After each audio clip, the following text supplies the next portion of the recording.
ഒരു ജാതി ജാതകം എന്ന് പറഞ്ഞ പടം കണ്ടു ഫിനിക്സ് സിനിമാസിൻ്റെ. ഇതിൻ്റെ ട്രെയിലർ കണ്ട് ഇഷ്ടപ്പെട്ട് ഞാൻ ഈ പടത്തിന് കയറി. ട്രെയിലർ നിങ്ങൾ കണ്ടിട്ട് കിടിലൻ ട്രെയിലറാണ്. ഒരു ഗംഭീര കോമഡിയുള്ള ഒരു ഫണ്ടമെൻ്റൽ സിനിമയാണെന്ന് ആ ട്രെയിലർ കണ്ടാൽ തന്നെ മനസ്സിലാവും. സോ ആ ഒരു പ്രതീക്ഷിച്ച് സിനിമയ്ക്ക് കയറി. സിനിമ കണ്ടതിനപ്പോൾ എനിക്ക് അതിൻ്റെ ഇരട്ടിയാണ് ഈ സിനിമ നൽകിയത്. അത്ര കിടിലൻ സിനിമ.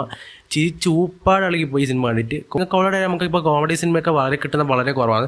അവസാനമായിട്ട് നമ്മളിപ്പം കണ്ട കോമഡി സിനിമ എന്ന് പറയുമ്പോൾ പ്രേമലുമാണ്. പ്രേമലുക്ക് ശേഷം നല്ലൊരു കോമഡി സിനിമ എവിടെയും കിട്ടിയിട്ടില്ല. ഇപ്പോൾ ഈ കാലത്ത് നമുക്ക് അത്രയ്ക്കും ഡിമാൻഡായി ഒരു കോമഡി പടം എന്നെല്ലാം പറയുമ്പോൾ. ആ സമയത്ത് ഇത്രയും കോമഡിയുള്ള പടർക്കും അതിൻ്റെ ഡിമാൻഡ് ചെറുതൊന്നുമല്ല. കിടിലൻ കോമഡി. കുറേ സാധനം വർക്കൗട്ടായി. വിനീത് ശ്രീനിവാസൻ്റെ ഒരു ലുക്കും മൂപ്പര ഒരു അപ്പിയറൻസും മൂപ്പര ക്യാരക്ടറൊക്കെ ഇന്നത് പൊളിയാണ്. ഫാമിലിയോ ഫ്രണ്ട്സായിട്ടെല്ലാം പോയിട്ട് എൻജോയ് ചെയ്യാൻ പറ്റിയ ഗംഭീര പടം. ഞാൻ ശരിക്കും നല്ല രീതിക്ക് എൻജോയ് ചെയ്തു ഈ പടം. ഈ ഒരു പടത്തിൻ്റെ പ്രത്യേകത എന്താ വെച്ചാൽ ഇത് മൊത്തം കോമഡി. ഒരു സീന് വരുമ്പോൾ തന്നെ അതിൻ്റെ അകത്ത് എന്തെങ്കിലും ഒരു കോമഡി ഉണ്ടാവും. അങ്ങനത്തെ രീതിയിലേക്ക് അവർ മേക്ക് ചെയ്ത് വെച്ചിരിക്കുന്നത്. ഒരു സീനിങ്ങനെ അടുത്ത സീന് വരുന്നത് അതിനകത്ത് ഏതെങ്കിലും ഒരു കോമഡി സിറ്റുവേഷൻ വരാനായിരിക്കും. സോ അങ്ങനത്തെ ഒരു പ്ലേസ്മെൻറ്റ് വെച്ചൊരു സിനിമ. ഇപ്പോൾ പ്രേമലു എന്ന് പറയുമ്പോൾ അതിനകത്ത് കുറച്ചും കൂടി ഒരു ഇമോഷണൽ ട്രാക്കിലൊക്കെ അവർ പോകുന്നുണ്ട്. പക്ഷേ ഈ സിനിമയിൽ പറയുമ്പോൾ അങ്ങനെയല്ല. ഈ സിനിമയിൽ എന്ന് പറയുമ്പോൾ നേരെ തിരിച്ചാണ്. Full and full out and കോമഡിയാണ്. കോമഡി എല്ലാവർക്കും കണക്ട് ആണോന്ന് എനിക്കറിയില്ല. ബട്ട് എനിക്ക് അല്ലേക്കിനെ ഈ സിനിമ ഇഷ്ടപ്പെട്ടു. കുറേ കാര്യങ്ങൾ കണക്റ്റായി. ഫിനിക്സ് ശ്രീനിവാസൻ്റെ ഒരു അവസ്ഥയും മൂപ്പര ക്യാറ്റിൻ്റെ ഒരു ഇതുണ്ടല്ലോ. സോ അങ്ങനെ തന്നെ മൂപ്പര ഒരു ആക്റ്റീവ് വൈസ് നോക്കിക്കഴിഞ്ഞാൽ മൂപ്പര മുഖത്ത് വരുന്ന എക്സ്പ്രഷൻസ് ആയാലും നമുക്ക് ചിരി വരുന്ന രീതിയിലേക്കാണ് അത് സാധനം സെറ്റ് ചെയ്ത് വെച്ചിട്ടുള്ളത്. സോ വിനീത് ശ്രീനിവാസൻ്റെ കോമഡി അങ്ങനത്തെ പടങ്ങളിൽ ഇഷ്ടമുള്ളവർക്ക് എന്തായാലും ഈ സിനിമ എന്തായാലും കറക്റ്റ് ആവും നല്ലേക്ക് തന്നെ.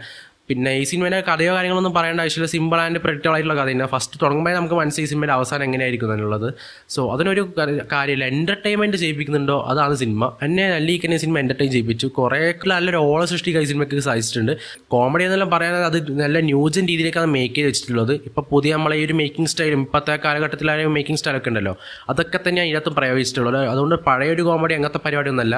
ഇപ്പോൾ ഈ 2024 2025 നടക്കുന്ന കാലഘട്ടത്തിലെ കുറച്ച് പുതുമായിട്ടുള്ള കാര്യങ്ങളും ഇപ്പോൾ LGBT അങ്ങനത്തെ പരിപാടിയെല്ലാം ഉണ്ടല്ലോ, അതിനകത്തും കൊണ്ടുപോയിട്ട് ഇതിനകത്തൊരു കൂട്ടപ്പ് പിടിച്ചിട്ടുണ്ട്. അതൊക്കെ പരിപാടിയൊക്കെ ഗംഭീരമാണ്. ശരിക്കും പറഞ്ഞാൽ ചിരിച്ച് കുറേ സീനൊക്കെ ചിരിക്കാനെല്ലാം ഉണ്ടായിരുന്നു. ഞാൻ നല്ല രീതിയിൽ എൻജോയ് ചെയ്തു. ശ്രീനിവാസൻ്റെ ക്യാരക്ടർ എനിക്ക് ഭയങ്കര ഇഷ്ടപ്പെട്ടു.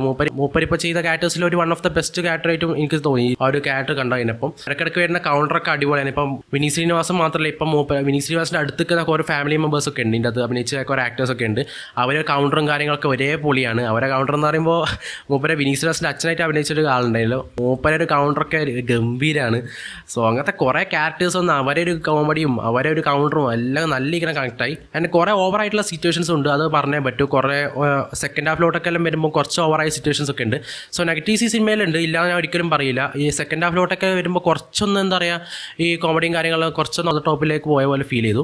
ആൻഡ് പിന്നെ പാട്ടൊക്കെ ഉണ്ട് ഈ സിനിമയിൽ. പാട്ടൊന്നും ഈ സിനിമയിൽ ആവശ്യമുണ്ടായ പോലെ എനിക്ക് തോന്നിയിട്ടില്ല. ഇപ്പോൾ ഫസ്റ്റ് ഹാഫിൽ ഒരു 3 പാട്ട് നിരക്കനെ അടുപ്പിച്ച് വരുന്നുണ്ടായിരുന്നു. പാട്ട് മോശമൊന്നുമല്ല, പാട്ടിൻ്റെ ഒരു ആവശ്യം ഉണ്ടായിട്ടില്ല. ഒരു പാട്ട് എന്താ പറയുക, ഒരു കോമഡി സിറ്റുവേഷനിലൊക്കെ മൊത്തത്തിൽ എന്താ പറയുക കുറച്ച് ഡ്രാഗ് ചെയ്ത പോലെ ഫീൽ ചെയ്തു. ആൻഡ് അത്രയ്ക്ക് നെഗറ്റീവ്സ് ആയിട്ട് പറയാനുള്ള ബാക്കി കാര്യങ്ങൾക്ക് നെഗറ്റീവ് അങ്ങനെയായിട്ടൊന്നും തോന്നിയിട്ടില്ല. പിന്നെ കഥയോ കാര്യങ്ങളൊന്നും നോക്കേണ്ട ആവശ്യമില്ല. പടം നല്ല രീതിക്ക് തന്നെ എൻജോയ്മെൻറ്റ് തന്നെയാണ്.